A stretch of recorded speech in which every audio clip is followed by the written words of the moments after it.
말씀의 제목을 한번 같이 읽어볼까요? 시작. 고맙습니다. 우리가 모두 알고 있듯이 이번 한 주간 동안 발렌타인데이가 있었습니다. 연인들이 초콜릿을 선물하며 사랑을 고백하는 날이죠. 어떻게 남성분들 초콜릿 받으셨습니까? 서글픕니다. 저에게 한 집에 사는 연인이 둘이나 있는데도 아무도 저에게 초콜릿을 주지 않았습니다. 얼마나 쓸쓸했는지 모릅니다. 그런데 그날 밤 어떤 한 녀석이 초콜릿을 받아왔습니다. 중2 저희 아들입니다. 여친한테 받았다며 혼자서 먹고 있는 것이 너무 약이 올라가고 우리 아내랑 딸이랑 가고 다 뺏어 먹었습니다. 이게 그거예요. 비싼 건데 이거. 이번 커맨시를 발렌타인데이 때 일부러 마쳤습니다. 왜냐하면 우리가 사랑이라는 단어를 빼고는 이 발렌타인데이를 논할 수가 없는데, 저는 성경이 말하는 진정한 사랑에 대해서 소개하고 싶었습니다.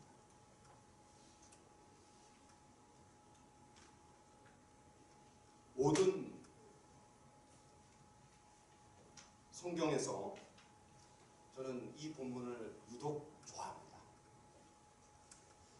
왜냐하면 이 본문 안에 성경이 말해주는 진정한 사랑, 참 사랑이 아주 짙게 그리고 아름답게 녹아들어 있기 때문입니다. 저는 대학교 다닐 때 이 이야기를 알게 됐는데 그때부터 이런 매료됐습니다. 그리고 깊이 묵상하기 시작했습니다. 그리고 기회가 있을 때마다 이 본문을 가지고 하나님의 사랑을 전하곤 했습니다. 소설로 치면은 액자 구성이라고 할 수 있을 것 같아요. 오늘 제가 말씀을 전하는 게 좀 어려운데요. 무슨 말이냐면 좋은 그림이 있는데 그 좋은 그 그림을 더 돋보이게 하기 위해서 액자가 있잖아요. 마찬가지로 하나님의 사랑에 대한 엄청난 그런 모화 같은 이야기가 있는데 그거를 잘 소개하기 위해서 액자처럼 오늘 이 이야기를 좀 제가 여러분에게 소개해드리려고 합니다. 잘 들어보시고 그러면 도움이 많이 되실 것 같습니다. 자, 네. 오늘 먼저 주인공에 대해서 한번 좀 살펴보죠. 무비보셋. 발음하기도 참 어렵죠. 무비보셋.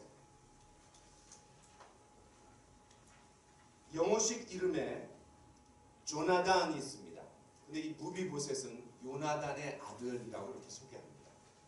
그런데 이 요나단이 조나단입니다. 영어로 하면. 여러분 조나단이라는 이름 많이 들어봤죠? 바로 이 무비보셋의 아버지 요나단을 영어식으로 발음한 게 조나단입니다. 그런데 이 무비보셋의 본래 이름은 이겁니다.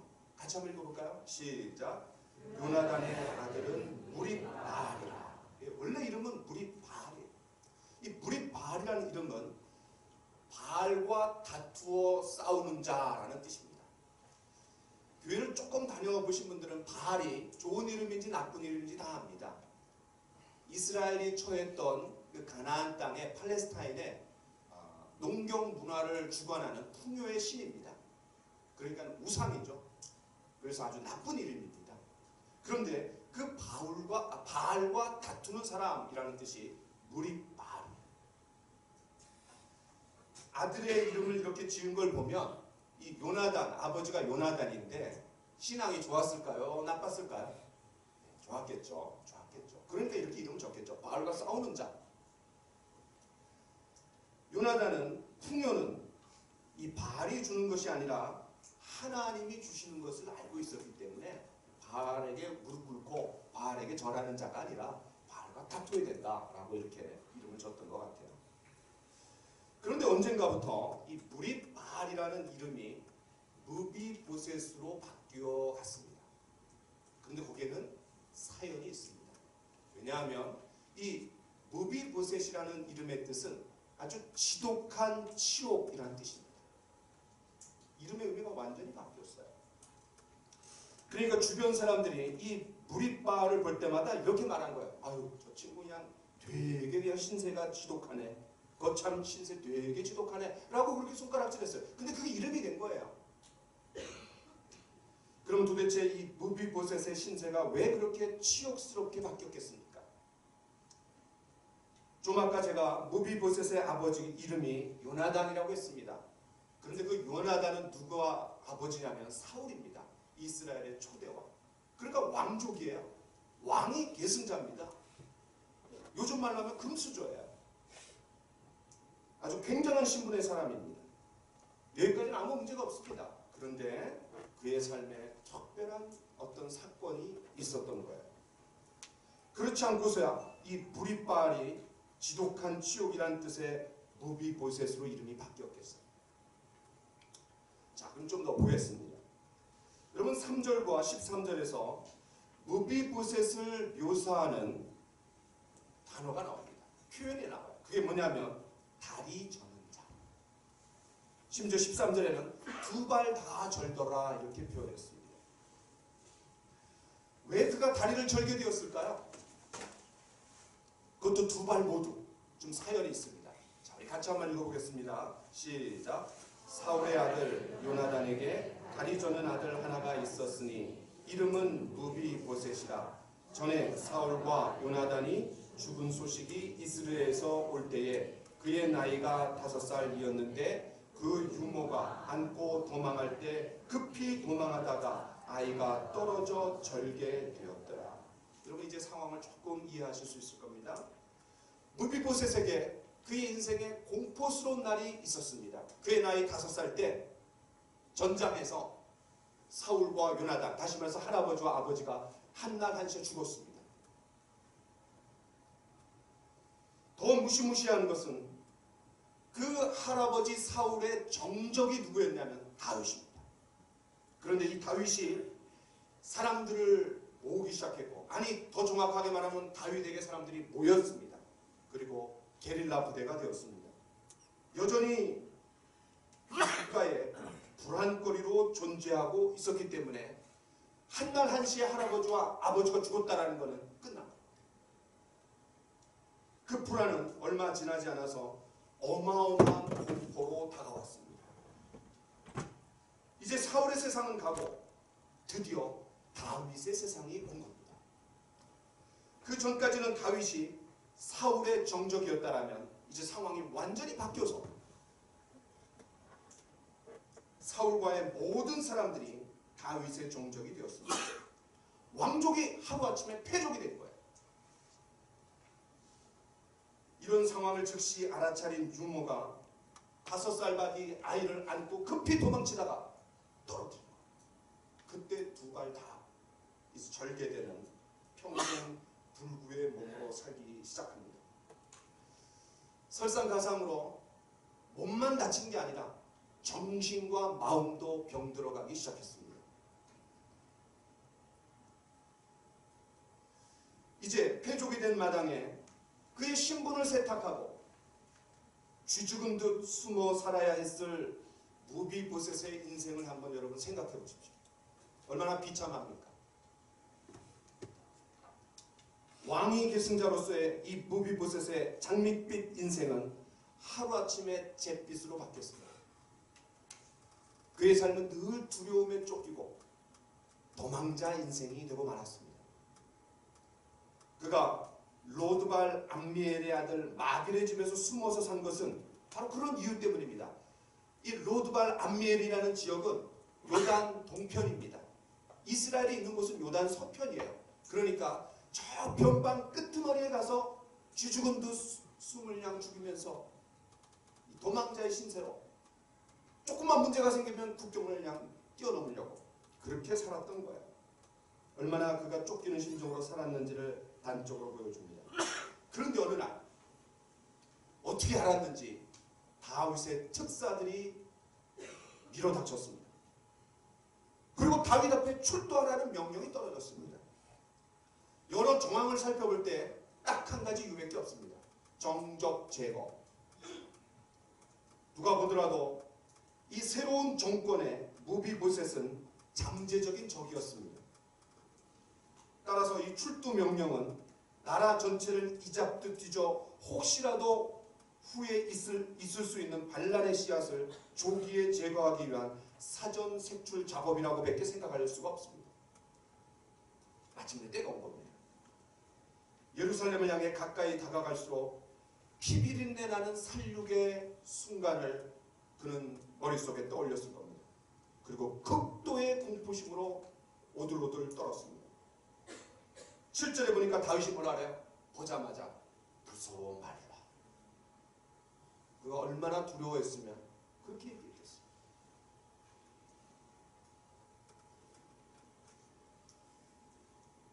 다윗은 일반적으로 그런 새로운 정권이 정적을 처리하는 전통을 그는 따르기를 원하지 않았습니다. 그런데 이 무비보셋은 다윗의 마음을 알지 못하잖아요. 그렇죠?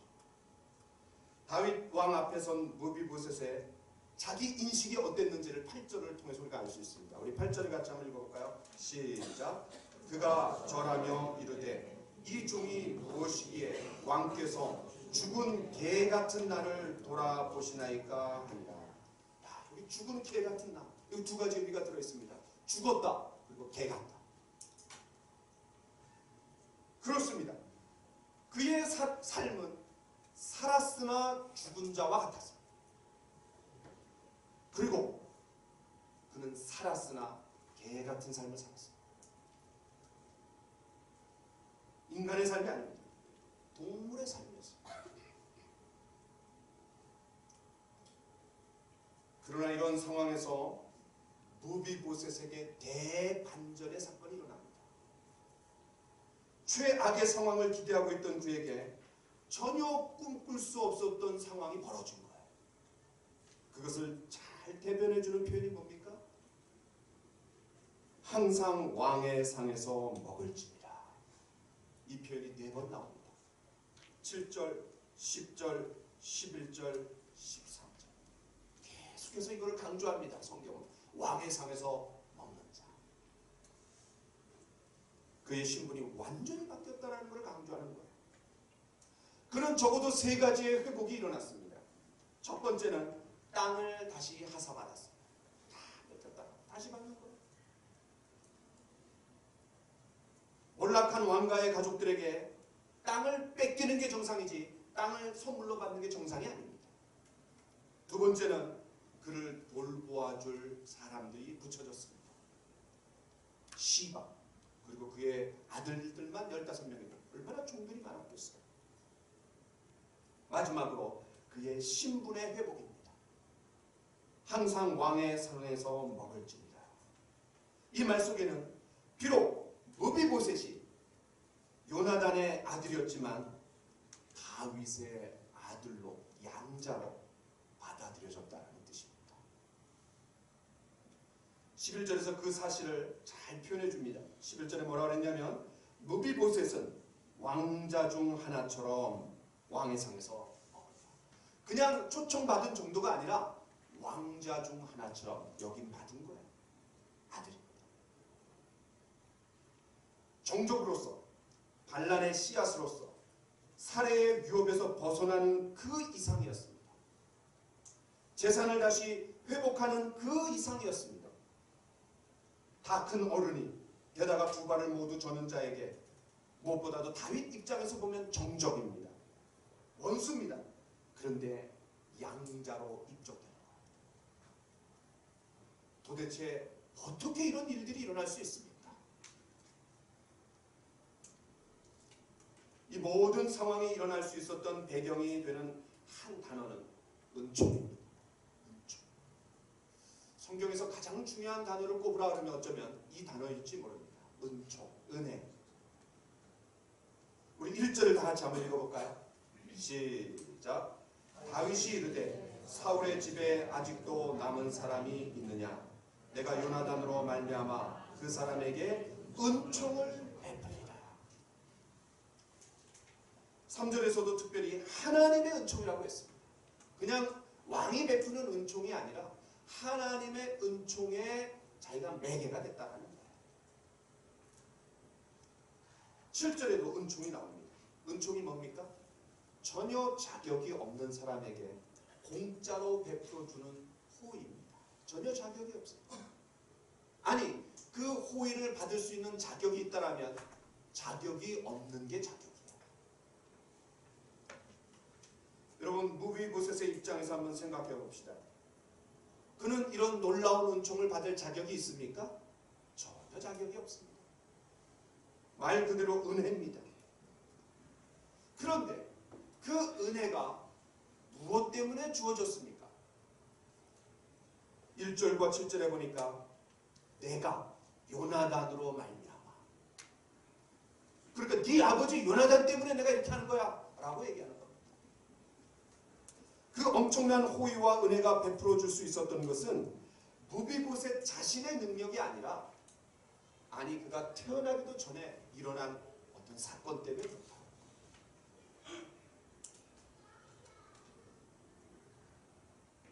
다윗과 요나단은 저는 마치 피아노의 두 건반에다가 비유하고 싶습니다. 물론 한 건반을 눌러도 소리가 납니다. 그러나 두 건반을 누르면 화음이 될 수 있습니다.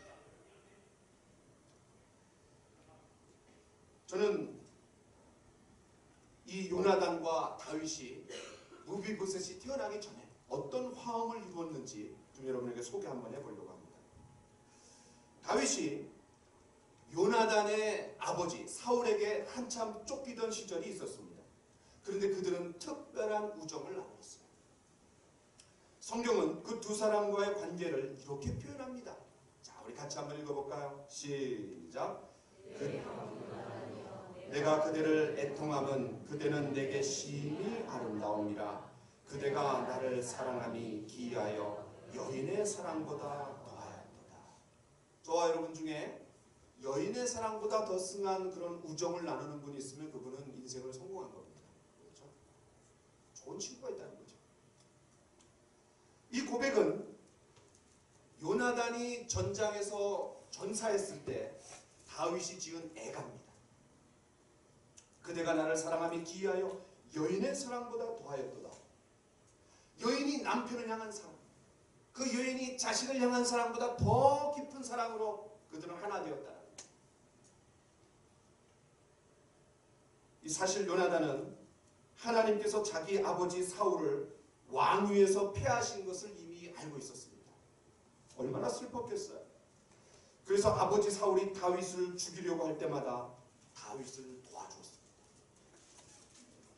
어느 날 이 다윗과 요나단의 전설적인 우정이 시험대에 오르는 순간이 왔습니다. 왜냐하면 그 아버지 사울이 다윗을 죽이려고 한다는 사실을 이제 확실하게 알게 되었어요. 어느 날 요나단과 다윗은 굳게 맹세합니다. 좀 길지만 같이 한번 읽어봅시다. 시작.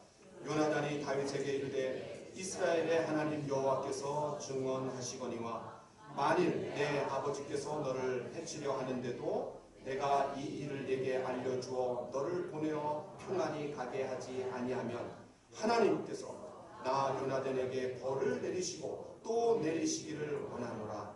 너는 내가 사는 날 동안에 여호와의 인자하심을 내게 베풀어서 나를 죽지 않게 할 뿐 아니라 여호와께서 너 다윗의 대적들을 지면에서 다 끊어버리신 때에도 너는 내 인자함을 내 집에서 영원히 끊어버리지 말라 하고 이에 요나단이 다윗의 집과 언약하기를 다윗에 대한 요나단의 사랑이 그를 다시 맹세하게 하였으니 이는 자기 생명을 사랑함같이 그를 사랑함이었다.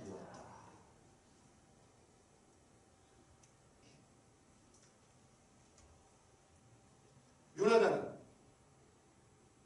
이 다윗 앞에 한 가지 부탁을 하는 거예요. 다윗을 살려주면서. 다윗이 무비보셋에게 은혜를 베풀 수 있었던 근거는 내가 요나단으로 말미암아 네게 은총을 베풀리라 이겁니다. 이 언약. 다윗은 요나단이 아니었더라면 지금의 위치에 오를 수 없었습니다. 그 요나단 때문에 은혜를 입은 다윗이 이제 요나단을 위해서 할 수 있는 은총을 베푸는 겁니다. 이스라엘 한 개인은 다윗에게는 원수였지만 요나단과 맺은 언약 때문에 엄청난 은혜가 퍼부어졌습니다. 이 언약 때문에 무비보셋은 사랑할 원수입니다. 원수입니다. 그러나 사랑해야 될 존재입니다. 이제 액자의 틀은 다 집어치우고 본문으로 더 들어가 보겠습니다. 지금까지 우리는 다윗과 무비보셋 그리고 그 두 사람을 은총과 사랑으로 연결시켜주는 요나단이 있었음을 알았습니다. 이 세 사람은 성경에서 가장 위대하고 아름다운 이야기를 우리에게 전해줍니다. 흥미롭게도 오늘 본문에서 무비보셋이 7번 등장합니다. 참 이게 재밌는 것 같아요. 성경에서 7은 완전수입니다. 하나님의 숫자예요. 그런데 이 무비보셋이라는 분이 7번 나옵니다. 다윗과 요나단 사이에서 언약의 혜택을 누린 자가 바로 무비보셋이라면 예수 그리스도 때문에 그분의 십자가에서 이루신 놀라운 사건 때문에 우리는 어마어마한 혜택을 입은 자들이 되었습니다. 이 무비보셋은 몇 가지 면에서 저와 여러분의 초상입니다. 먼저는 무비보셋이 할아버지가 이스라엘의 초대왕이고 아버지 요나단이 왕자였던 것처럼 저와 여러분들은 온 우주 만물을 창조하신 하나님 아버지의 자녀였습니다. 모든 인간들은 하나님의 형상과 모양대로 지음받았다라고 성경은 말합니다. 다시 말해서 하나님을 꼭 닮은 존재라는 거예요. 하나님은 자신의 형상대로 지음받은 사람들에게 하나님께서 창조하신 모든 것들을 다스리고 정복하라는 엄청난 권한도 위임해 주셨습니다. 두 번째, 이 무비보셋이 다윗에게 원수였던 것처럼 저와 여러분 모두도 하나님께 원수였습니다. 인간들은 피조물임에도 불구하고 어느 날 마귀의 유혹에 넘어가서 자신이 하나님이 되겠다라는 생각을 가졌습니다. 다시 말해서 하나님을, 창조주 하나님을 거부한 거예요. 등진 거예요. 이것이 바로 죄의 핵심입니다. 자, 우리 같이 한번 성경을 읽어볼까요? 시작. 내 백성이 두 가지 악을 행하였나니 곧 그들이 생수에 근원되는 나를 버린 것과 스스로 웅덩이를 판 것인데 그것은 그 물을 가두지 못할 터진 웅덩이다. 이 말씀에서 인간의 죄를 간음죄를 졌느니 사기죄를 졌느니 폭행죄를 졌느니 이렇게 얘기하지 않고 내 백성이 두 가지 악을 행하였나니 생수에 근원되는 나를 버린 것. 하나님 아버지, 창조주 하나님 아버지, 온 우주 만물을 창조하신 그 하나님을 알지 못하고 등지고 떠나버린 것이 죄의 출발이랍니다. 그 생수의 근원에서 떠났기 때문에 갈증을 느끼는 것은 당연합니다. 그래서 그 갈증을 채워보고자 이 웅덩이 저 웅덩이를 파기 시작합니다. 쾌락의 웅덩이, 돈의 웅덩이, 친구의 웅덩이, 종교의 웅덩이, 학문의 웅덩이, 이런저런 웅덩이를 파봅니다. 그러나 그거는 생수를 얻을 수가 없습니다. 왜냐하면 터진 웅덩이라 했어요. 파면 팔수록 더 갈증이 생깁니다. 저와 여러분들의 삶이 아닙니까? 이것도 해보고 저것도 해보지만 진정한 만족이 없습니다. 더 갈증이 심해집니다. 그렇습니다. 죄는 창조주 하나님을 모르고 그 하나님과 교제하지 않고 그 하나님을 하나님으로 여기지 않는 것에서 출발합니다. 이것이 심각한 문제들을 계속해서 만들어내는 거예요.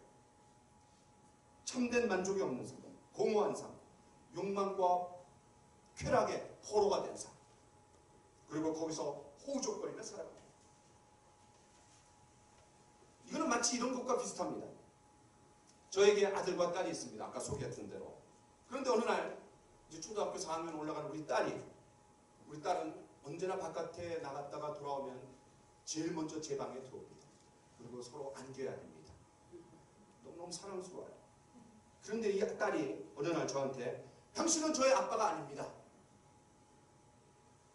왜냐하면 아빠라면 내가 원하는 돈도 줘야 되고 스마트 핸드폰도 사줘야 되고 또 이런저런 것들을 해줘야 되는데 당신은 그걸 해주지 않았습니다. 그렇기 때문에 오늘부터 당신 나의 아빠가 아닙니다.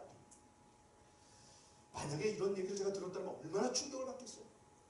굉장히 섭섭하고 마음이 힘들고 눈물이 날 것 같아요. 그런데 이 똑같은 일이 하나님 아버지 앞에 모든 인간들이 그렇게 가는 거예요. 하나님 창조주이심에도 불구하고 인간이 하나님이 누구냐? 나는 하나님을 모른다. 도대체 하나님이 어디 있어? 라고 하면서 그렇게 살아가는 거예요. 차라리 하나님을 믿으려면 내 주먹을 믿지, 나를 믿지, 이러고 살아가는 사람들이 얼마나 많습니까? 그런데 그 제 딸이 저한테 그렇게 했으면 굉장히 섭섭하고 마음 아픔을 주는 것처럼 이것은 하나님에게도 굉장히 섭섭함과 마음 아픔을 주는 일입니다. 그런데 하나님은 공의의 하나님이시기 때문에 그 인간이 하나님을 모른다라고 한 일에 대해서 반드시 책임을 물으십니다. 그 책임이 뭡니까? 죽음. 또 심판입니다. 그 심판 너머에 영원한 지옥으로 떨어집니다. 이것이 모든 인간이 주어진 운명입니다. 우리 중에 어느 누구도 죽음을 경험해 본 사람은 없습니다. 그 죽음 너머에 있는 심판에 가본 적도 없습니다. 이거는 죽어봐야지 하는 겁니다. 어느 누구도 이걸 경험해서 얘기해 줄 수 없기 때문에 성경은 다 아시는 하나님이 성경 말씀을 통해서 얘기해 주는 거예요. 둘 중에 하나죠. 받아들이든지 안 받아들이든지. 이런 상황을 성경은 원수라고 얘기합니다. 하나님과 원수되었다라는 거예요. 세 번째, 무비보셋이 다윗을 찾은 것이 아니라 다윗이 무비보셋을 찾은 거죠. 하나님께서 저와 여러분들을 먼저 찾으셨습니다. 이처럼 원수된 관계 속에서 하나님이 관계 회복을 위해서 먼저 일하셨다라는 거예요. 이게 성경에 이렇게 나옵니다. 자, 우리 같이 한번 읽어볼까요? 시작. 그들이 그날 바람이 불 때 동산에 거니시는 여호와 하나님의 소리를 듣고 아담과 그의 아내가 여호와 하나님의 낯을 피하여 동산 나무에 숨은지라. 여호와 하나님이 아담을 부르시며 그에게 이르시되 네가 어디 있느냐. 하나님을 등지고 배신하고 타락한 그 인간에게 하나님이 먼저 찾아가셨어요. 심지어 요한복음 5장에 이렇게 말합니다. 내 아버지께서 일하시니 나도 일하리라. 하나님은 모든 것을 창조하시고 쉬셨다고 했습니다. 안식하셨다 그랬어요. 그런데 왜 일하십니까? 그 창조의 안식을 잃어버린 인간을 구원하기 위해서, 관계를 회복하기 위해서.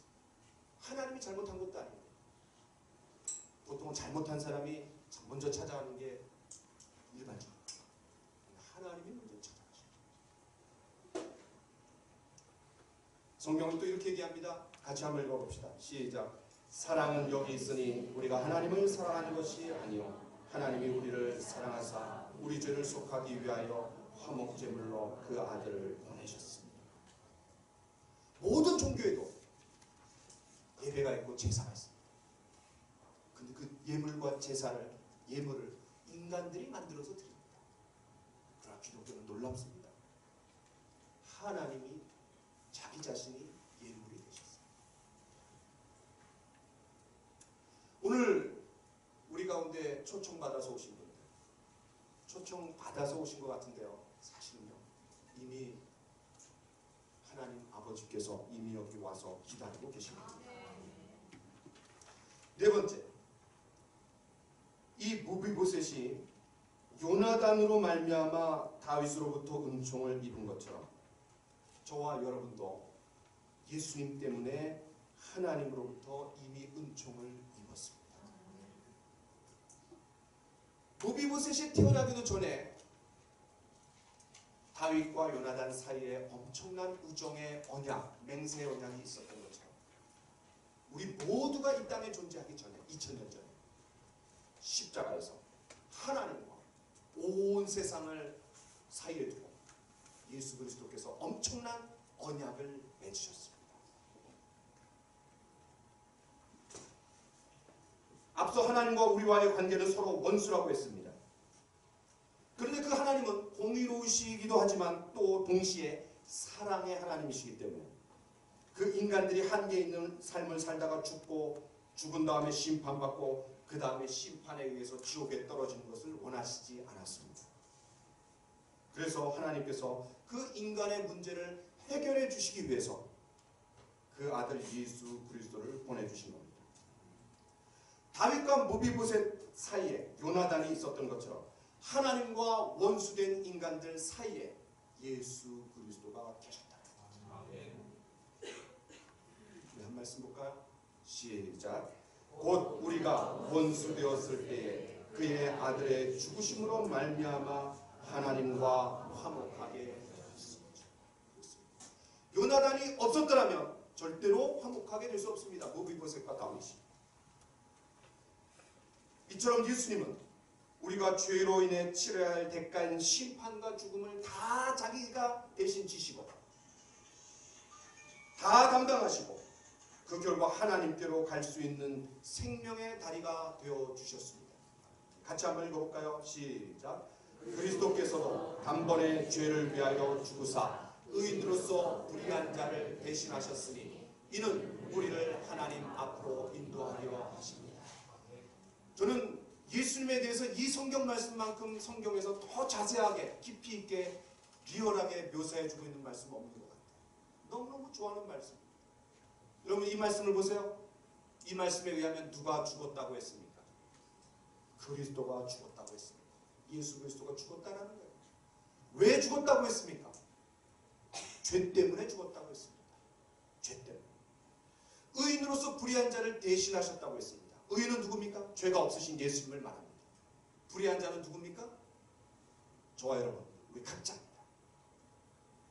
왜 대신하셨습니까? 무엇을 대신하셨습니까? 우리가 당해야 될 죄값, 심판, 죽음을 대신하신 것. 그럼 왜 대신하셨습니까? 우리를 하나님 앞으로 인도하기 위해서. 그 어떤 것도 우리를 하나님 앞으로 인도할 수 없습니다. 오직 예수 그리스도만이 원수된 하나님과 우리 사이에 다리를 놓아주셔서 하나님께로 인도해 주시는 분이라는 거예요. 다섯 번째, 왜 무비보셋이 저와 여러분들의 초상입니까? 다윗이 무비보셋을 왕자 중 하나로 받아준 것처럼 하나님께서도 우리를 당신의 아들과 딸로 삼아 주셨습니다. 무비보셋이 다윗이 요나단과 맺은 언약 때문에 다윗의 아들로 대우받은 것처럼 우리도 예수님께서 십자가에서 이루신 일 때문에 거저 우리는 하나님의 자녀가 하나님의 양자로 입적될 수 있는 거예요. 우리 한 말씀 보겠습니다. 시작. 영접하는 자, 곧 그 이름을 믿는 자들에게는 하나님의 자녀가 되는 권세를 주셨습니다. 마치 귀찮게 구는 동생처럼 우리의 과거는 우리가 어디를 가든지 따라다닙니다. 예를 들어서 김씨 어떻게 지내? 그 김씨 그 사기꾼 말이야. 사기꾼. 그 김씨를 얘기할 때 과거의 사기꾼이었던 게 계속 쫓아다니는 거예요. 그 최씨 봤어요? 그 술주정뱅이 최씨 말이야. 최씨. 지금은 아닐지라도 과거의 술주정뱅이 노릇했던 게 계속해서 쫓아다니는 거예요.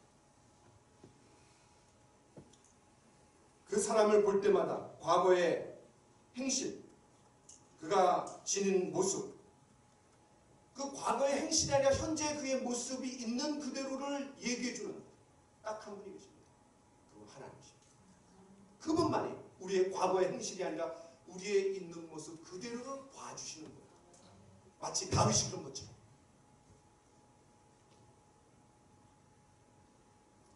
하나님께서 저와 여러분들을 볼 때 우리가 처한 고통, 우리의 문제, 우리의 처한 상황, 그런 것을 언급하신 것이 아니라, 그걸 문제 삼는 것이 아니라 당신이 가지고 있는 영광을 함께 공유할, 함께 나누어서 가질 대상으로 우리를 보시는 거예요. 여기에 희망이 있는 겁니다.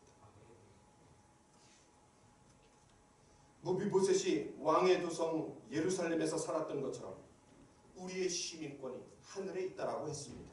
네. 자, 한번 읽어볼까요? 시작.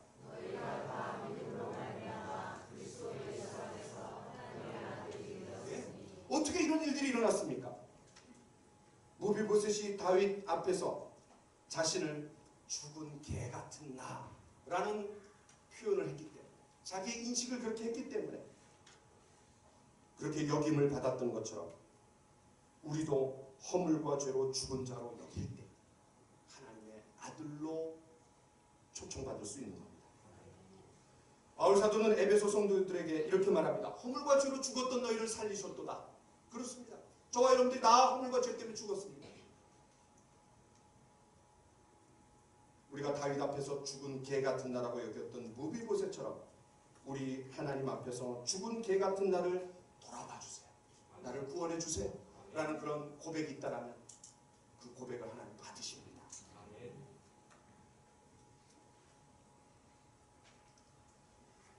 무비보셋의 이야기는 여기서 끝나지 않습니다. 어떤 연유로 다윗은 기브온 사람들에게 사울과의 남은 사람들을 내주어야 할 때가 있었습니다. 자, 우리 같이 한번 좀 읽어보겠습니다. 시작. 그러나 다윗과 사울의 아들 요나단 사이에 서로 여호와를 두고 맹세한 것이 있으므로 왕이 사울의 손자 요나단의 아들 무비보셋은 아끼고 왕이 이에 아야의 딸 미스바에게서 난 자 곧 사울의 두 아들 알보니와 무비보셋과 사울의 딸 메랍에게서 난 자 곧 무올라 사람 바르실레의 아들 아드리엘의 다섯 아들을 붙잡아. 무비보셋이 두 사람입니다. 사울의 아들도 무비보셋이 있고 그리고 요나단의 아들도 무비보셋. 동명이인입니다. 그런데 다윗은 두 무비보셋 사이의 차이를 분명히 알고 있었습니다. 요나단하고 맺은 언약 때문에 아들 무비보셋은 살려줬습니다. 그러나 사울의 아들 무비보셋은 죽음에 내던졌습니다. 이게 뭘 얘기해 줍니까? 우리 인생이 끝나고 모든 이 세상의 결산이 이루어지는 날, 우리는 그때를 종말이라고 하고 마지막 때라고 얘기합니다. 그 마지막 심판에서 하나님은 예수님 때문에 양과 염소를 가르는 순간이 있다는 거예요. 분명히 양과 염소를 갈라낸 겁니다. 양이냐? 염소냐? 마귀를 따라 지옥으로 쳐들어가라 라고 하면서 하나님 엄연한 심판을 낼 겁니다. 누구한테? 염소한테. 제가 한 가지 이야기를 하고 마치려고 합니다. 19세기 남북전쟁으로 시대가 어려웠을 때 미국에서 일어난 실제 사건입니다.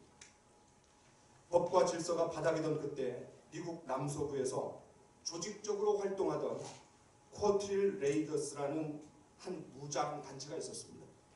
무법자들입니다. 그들은 변경에 있는 평화로운 마을에 쳐들어가서 그 마을에 강도짓을 하고 약탈을 하고 방화로 온통 쑥대밭을 만들어 놓고 그 마을의 구조의 손길이 미쳐 닿기도 전에 말을 타고 사라져버렸습니다. 급습해갖고 그냥 떠나버리는 거예요.